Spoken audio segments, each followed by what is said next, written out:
we focus heavily on relying on the surrounding environment to really kind of help these animals to become wild again. So a typical day is very much dictated by the schedule that revolves around the current animals that we have. Basically like full of animal rehabilitation, feeding, cleaning, lots of enrichment. You know, when I first came to Peru, I never really thought of myself as staying here permanently. It's this huge, beautiful, it's one of the largest swaths of intact forest left in the lower Peruvian Amazon. And it's vital as a connection between the different protected national parks, but it remains completely unprotected. And so I guess I just felt like there was this need to stay here and to be a part of those efforts and to move forward with applied conservation efforts. And now it's more all about the animals.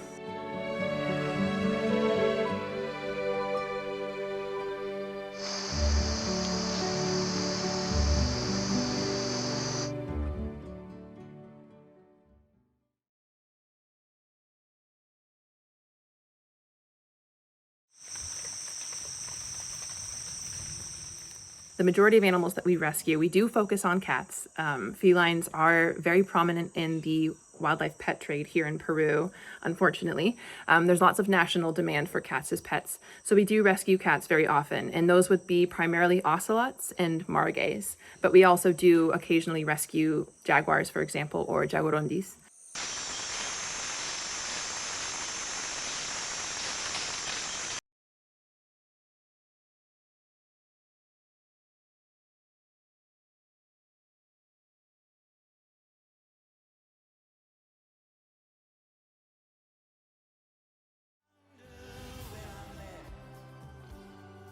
This is Keanu, our ocelot rescue.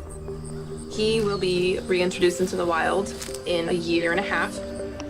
So Wildcat is a very long story, but essentially the beginnings of the footage, about 50% of the footage was shot by Harry and myself before filmmakers or the production company or Amazon ever got involved. So we had our first ocelot that was for reintroduction, and we kept a very detailed archive of his life because we really wanted to, for research purposes, support other centers around Latin America to start rewilding ocelots. In the film, you see a very close relationship between, Harry, who's the main character, and Keanu, who's also the main character. And that relationship is really beautiful. It was also very hard, especially the letting go aspect. We really now maintain much more of a minimum to zero human contact policy with our animals and have really relied on using the surrounding environment, being embedded so much into this intact remote rainforest, and the types of enclosures and structures that we provide to these animals. We've used that more than using ourselves to rewild them. He caught his first rodent. He caught his first rodent. There's so many reasons why people should care. I mean, humans need nature, humans need wildlife. It's, why our Earth functions.